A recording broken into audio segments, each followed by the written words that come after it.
If you look at the coronation footage, you'll see that everyone bows and curtsies to the king, and no one moves a limb, a muscle, when Camilla passes. Do you know what happens when a king quietly decides that the future of the monarchy belongs to someone else? Not with a dramatic speech, not with a public announcement, but through a series of subtle shifts that nobody notices until it's too late. That is exactly what has been happening inside Buckingham Palace. And the person at the center of it all, Catherine, Princess of Wales. By the time you finish this video, you will understand exactly how King Charles has quietly placed Catherine at the heart of the monarchy's future, and why Camilla's final plea reportedly fell on deaf ears. But before we go any further, let me ask you something. Should a king ever choose duty over the woman he loves? Or is the survival of the institution more important than personal loyalty? Drop your thoughts in the comments, because this question has divided the royal family for decades. And hit subscribe to Royal Talks TV, because we bring you the stories the palace doesn't want you to hear. What if the biggest royal power shift never happened during a coronation, but behind palace doors? Reports now suggest King Charles quietly stripped Queen Camilla of her most important influence, while placing Catherine, Princess of Wales, at the heart of the monarchy's future. Some believe it was a necessary decision to protect the crown, while others see it as a stunning betrayal of the woman who stood beside him for decades. Did Camilla's reported final plea truly fall on deaf ears? Or is there far more to this story than anyone realizes? When headlines began claiming that King Charles had taken Camilla's crown and handed it to Catherine, many people imagined a dramatic royal confrontation behind closed doors. But that isn't how the British monarchy works. No one can simply remove a queen consort's ceremonial crown and place it on the Princess of Wales. Those crowns are reserved for specific occasions and carry centuries of tradition. Yet despite that reality, the phrase refuses to disappear. That's because many royal observers believe the story was never about jewels. It was always about something far more valuable: power, influence, and who truly represents the future of the crown. Inside the monarchy, titles tell only part of the story. Real influence is often measured by who receives the most important responsibilities, who stands closest to the monarch during major moments, and whose voice carries the greatest weight when difficult decisions are made.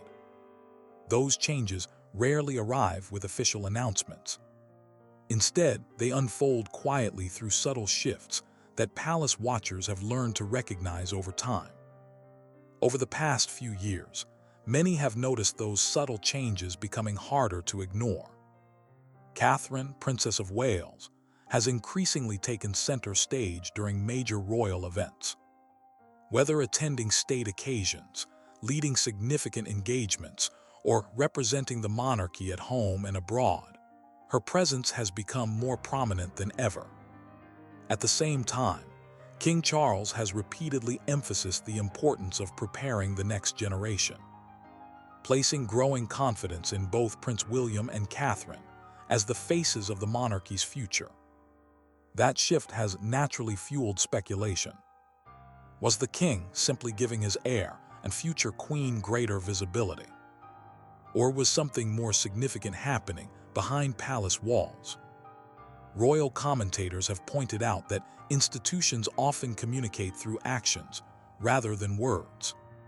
Instead of announcing a change in direction, they allow the public to notice patterns over time. One appearance becomes another. One responsibility quietly expands into several more. Eventually, those individual moments begin to tell a much larger story. Recent royal appearances have only intensified that discussion. As Catherine gradually resumed public duties following her cancer treatment, the attention surrounding her return was remarkable. Crowds gathered, headlines focused on her every appearance. and public interest seemed to reinforce what opinion polls had suggested for years: that she remains one of the monarchy's most trusted and admired figures. For a king facing his own health challenges, such public confidence is difficult to overlook. None of this proves that Camilla has been stripped of authority or deliberately pushed aside. Officially, Queen Camilla continues to perform her constitutional and ceremonial duties alongside King Charles. However, critics and supporters alike have questioned whether influence inside the palace is beginning to flow in a different direction. If the monarchy is preparing for the decades ahead, many believe it makes strategic sense to invest increasingly in William and Catherine, whose reign will eventually define the institution's future. And that is where the real mystery begins. If the crown's most valuable asset is public trust rather than precious jewels, then perhaps the greatest transfer taking place isn't one of titles at all. Perhaps it is the quiet movement of confidence, responsibility, and institutional backing from one generation to the next. A shift that raises an even bigger question about what happened when Camilla reportedly tried to secure her place before that transition became impossible to stop. If this truly is a quiet transfer of influence, then the obvious question becomes, why? Why would King Charles, after spending decades fighting for Camilla's acceptance, seemingly begin placing so much trust in Catherine instead? The answer may have less to do with personal feelings and far more to do with one responsibility every monarch eventually faces: protecting the future of the institution long after they are gone.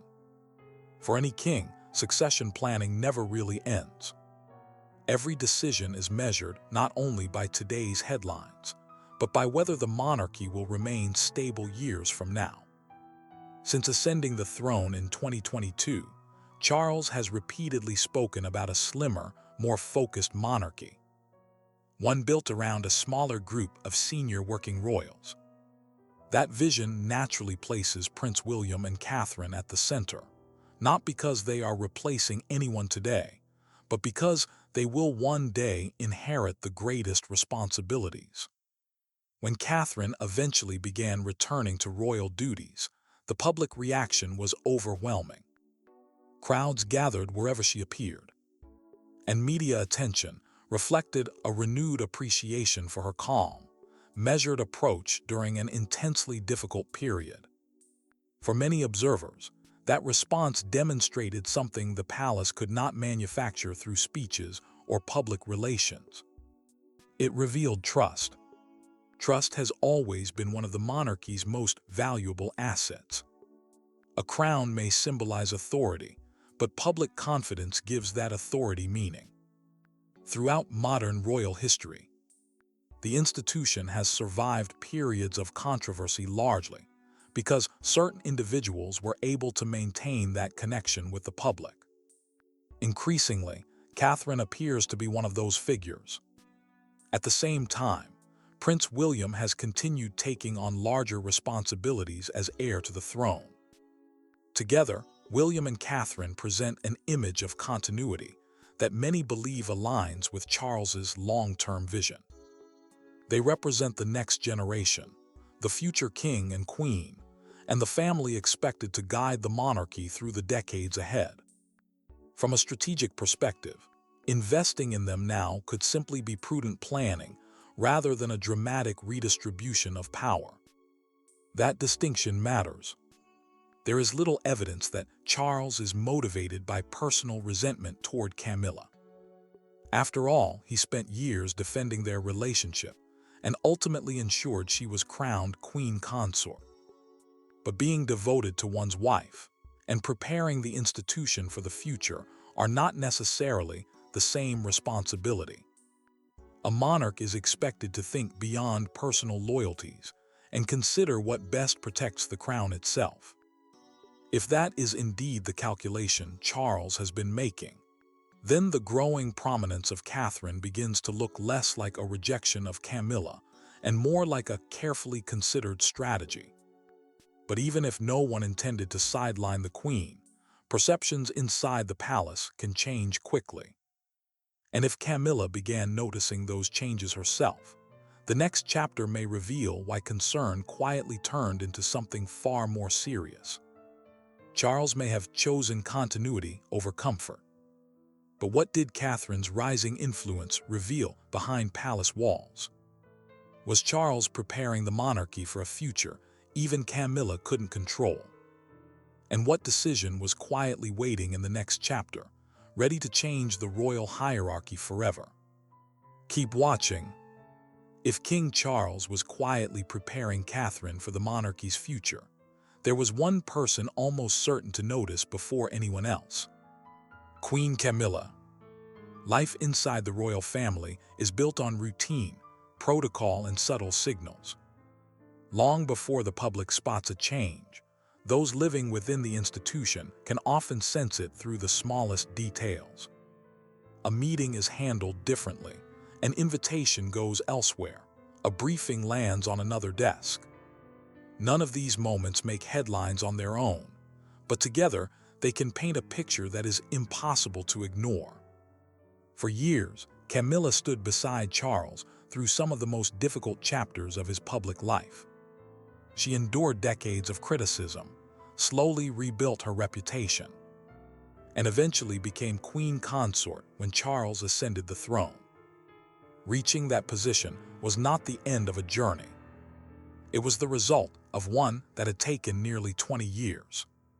Naturally, many assumed her influence within the palace would only continue to grow. Instead, reports from royal commentators began describing something rather different. Rather than seeing Camilla expand her role, attention increasingly appeared to focus on William and Catherine. More high-profile engagements, more public anticipation, and more discussion about the future seemed to revolve around the Prince and Princess of Wales. Every successful appearance by Catherine reinforced the idea that she was becoming the monarchy's strongest public asset.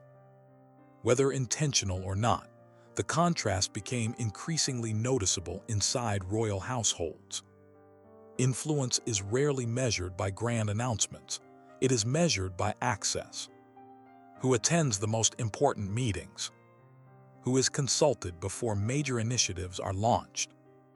Whose projects receive the greatest institutional support? Buckingham Palace has never publicly confirmed any internal redistribution of responsibilities. But royal observers have long argued that the monarchy often communicates through actions rather than official statements. That silence has only fueled speculation.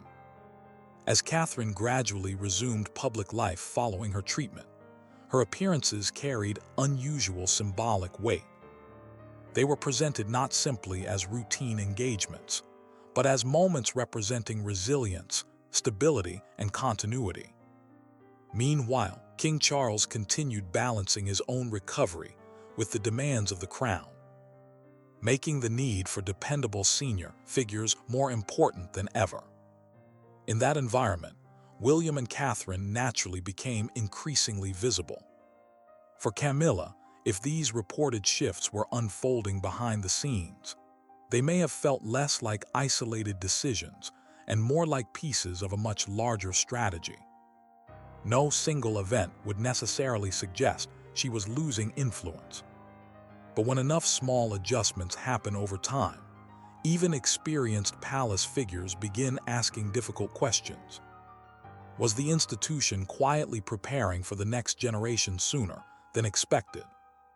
Or was the palace simply responding to changing public expectations while insisting that nothing had fundamentally changed?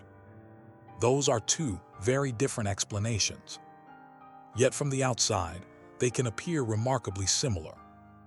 What makes the situation even more intriguing is that Buckingham Palace rarely comments on speculation surrounding internal relationships. That silence leaves room for competing interpretations to flourish. Supporters argue the monarchy is simply evolving, as every institution must. Critics believe the lack of transparency hides deliberate strategic decisions. Without official confirmation, every new appearance, every assignment, and every carefully staged photograph becomes another clue for royal watchers eager to understand what is happening behind palace walls.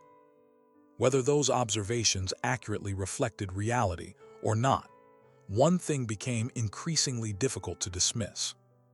If Camilla believed the balance of influence was gradually shifting away from her, the next question was unavoidable.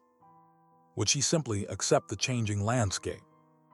Or would she make one final attempt to secure the place she had spent decades fighting to achieve? Charles may have chosen continuity over comfort, but what did Catherine's rising influence reveal behind palace walls? Was Charles preparing the monarchy for a future even Camilla couldn't control? And what decision was quietly waiting in the next chapter, ready to change the royal hierarchy forever? Keep watching. By this point, the conversation was no longer just about appearances or public perception. If the reported shift in influence was real, then it inevitably raised a far more personal question. What happens to the person who spent decades fighting to reach the top, only to discover that the institution may already be preparing to move beyond her? According to several royal commentators and palace reports, this was the moment Queen Camilla allegedly sought greater reassurance about her future within the monarchy. Not reassurance about her title, she had already become queen consort, but about something arguably far more important, her place inside the institution itself.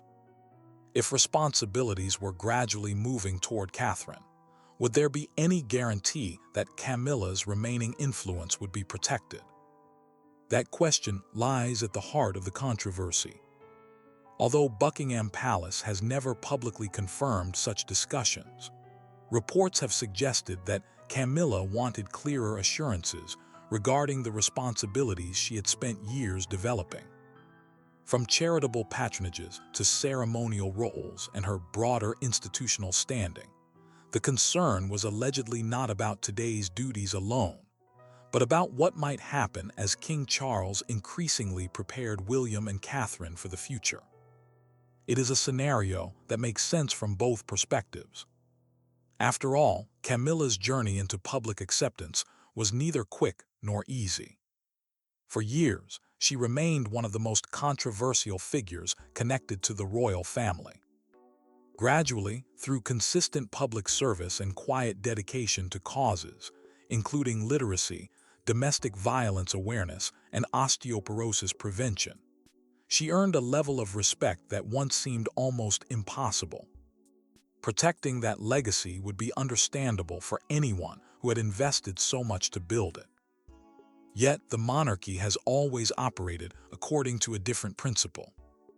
Unlike modern organizations, where responsibilities can often be secured through contracts or formal agreements, royal roles remain remarkably flexible. Monarchs adapt to changing political realities, public expectations, family circumstances, and constitutional needs. History shows that influence within the palace has never been guaranteed simply because someone once held it. Every generation reshapes the institution according to the challenges of its own time. That tradition creates both strength and uncertainty. On one hand, flexibility allows the monarchy to survive changing eras without repeatedly rewriting its constitutional framework.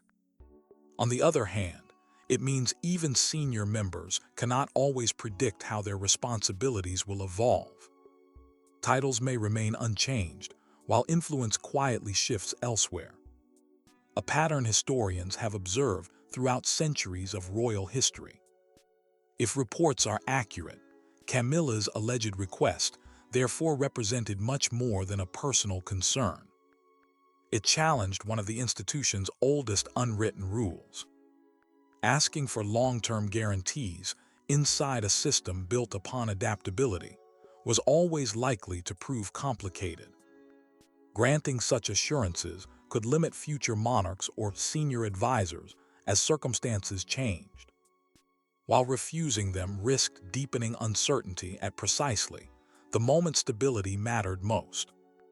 Behind the carefully choreographed royal appearances, the atmosphere was said to be growing increasingly delicate.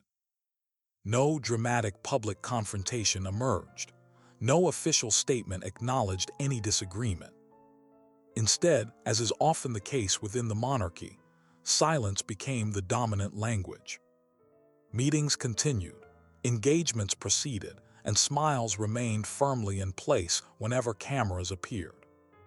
But beneath that polished surface, speculation intensified about what conversations might be unfolding behind palace doors. If Camilla truly believed her future role needed formal protection, then everything depended on how King Charles and his advisors would respond. And according to the reports that followed, the answer would not only disappoint the Queen, but it would also reveal where the monarchy believed its future truly belonged. So if the reports are accurate, Camilla's alleged request may have placed King Charles in an extraordinarily difficult position. On one side stood the woman who had spent decades beside him, endured intense public criticism, and eventually became queen consort. On the other stood the institution he had spent his entire life preparing to lead. The issue may no longer have been about protecting one person's position, but about protecting the monarchy itself. According to royal commentators, Camilla's reported response from the palace was not the reassurance she had hoped for. Rather than receiving permanent guarantees about her future responsibilities or institutional standing, advisors allegedly maintained that the monarchy must remain flexible and capable of adapting. No formal commitment was reportedly made, and no lasting promise was put into writing. Whether those accounts accurately reflect what happened behind closed doors remains impossible to verify. Buckingham Palace has never confirmed such conversations, and those involved have remained publicly silent. Still, the reports continued circulating because they appeared consistent with the way the monarchy has traditionally operated. The institution has rarely committed itself to arrangements that could limit future decisions.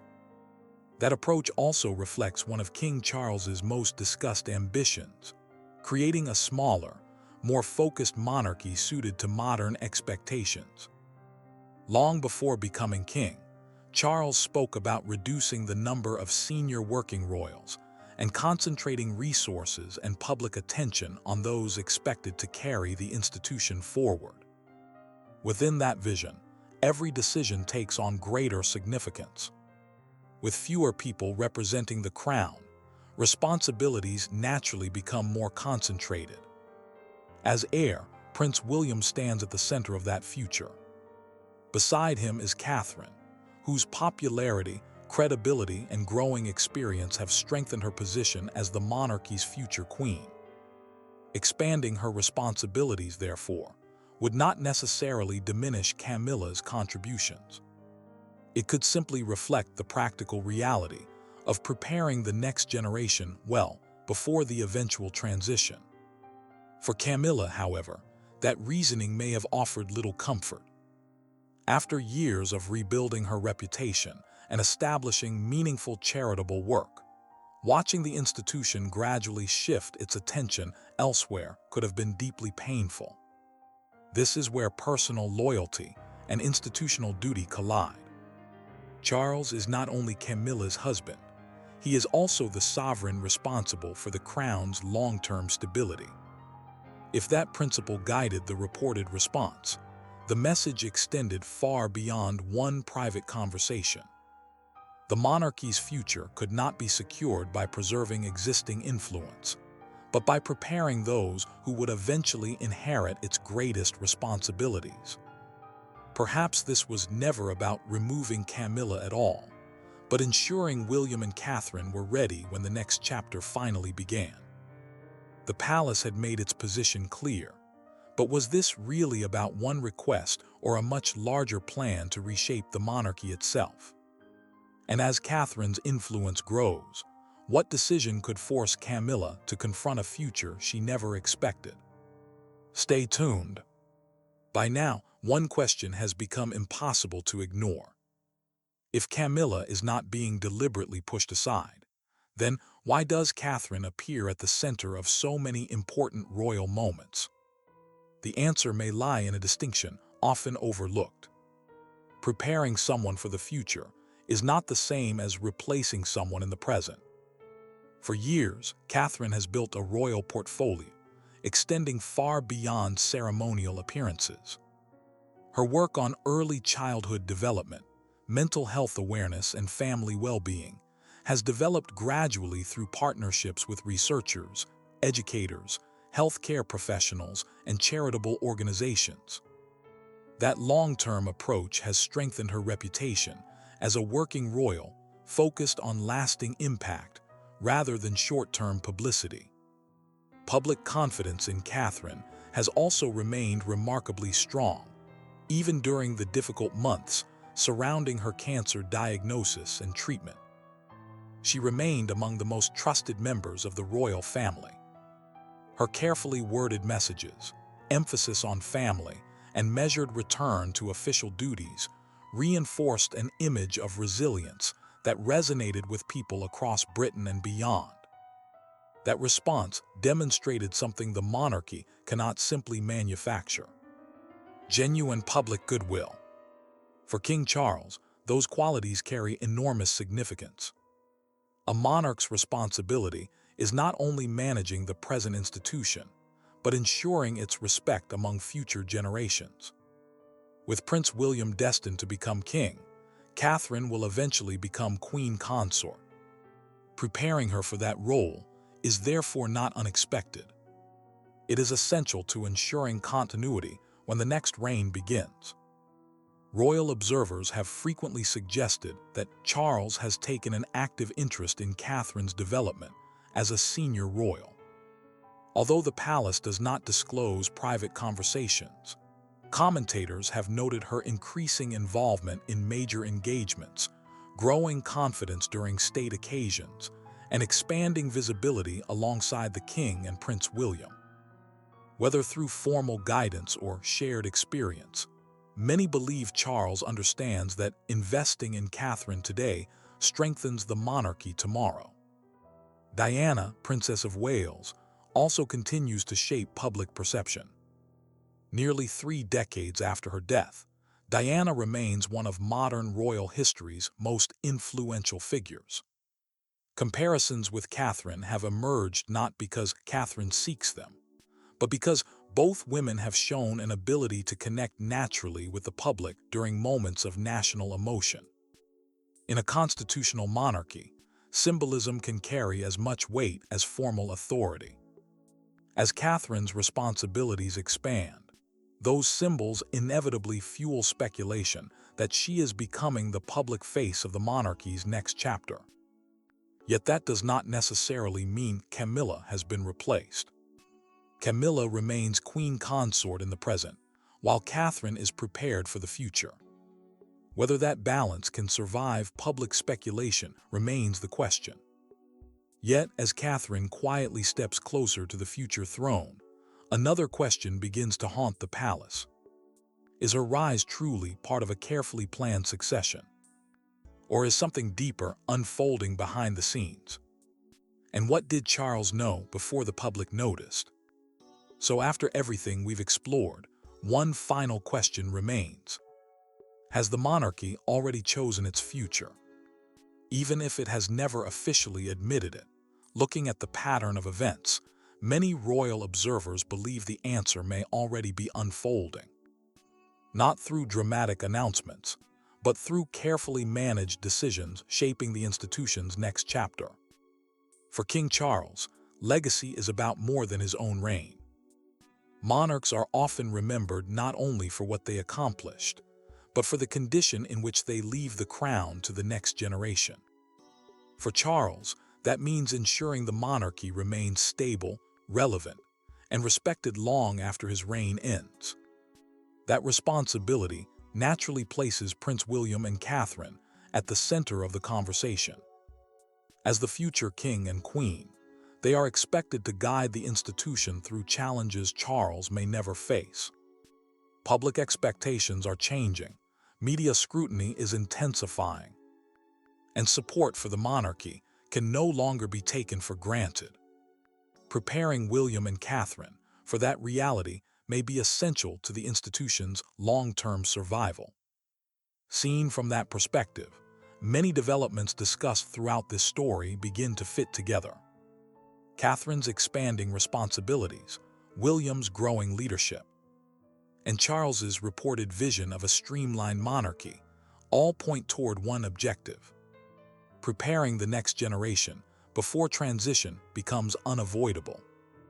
Whether intentional or not, those choices have fueled the perception that the palace is gradually shifting its center of gravity toward the future. That brings the conversation back to Queen Camilla. Whatever opinions surround her past, her place in royal history is secure. She stood beside Charles through some of the most controversial decades in modern royal history, and eventually became queen consort despite years of public opposition. Her resilience, persistence, and commitment to public duty have become part of her legacy. Yet institutions constantly evolve. The monarchy has survived for centuries, not because it remained unchanged, but because it adapted whenever circumstances demanded it. Today's adjustments may therefore represent not a rejection of the past, but an investment in the future. Ultimately, the monarchy depends on something more fragile than ancient traditions or priceless regalia: public trust. Every appearance, responsibility, and transition shapes how the public will view the crown for years to come. Perhaps the real story was never about one crown being taken from Camilla and handed to Catherine. Perhaps it has always been about something less visible but more significant. While the ceremonial crown remains where protocol says it belongs, the monarchy may already be investing in the generation destined to lead next. History may ultimately conclude that the true transfer of power happened long before another coronation ever took place. So now you know the full truth behind the quiet power shift at the palace. You know how Charles is preparing Catherine for the future. But what happens next involves someone we haven't even talked about yet. And that story might be even more surprising. If you've made it this far, hit that subscribe button and turn on the bell for Royal Talks TV. Because stories like this don't stay buried for long. Drop your thoughts in the comments below. Should Charles have granted Camilla's request, or was he right to refuse? Subscribe so you don't miss what comes next.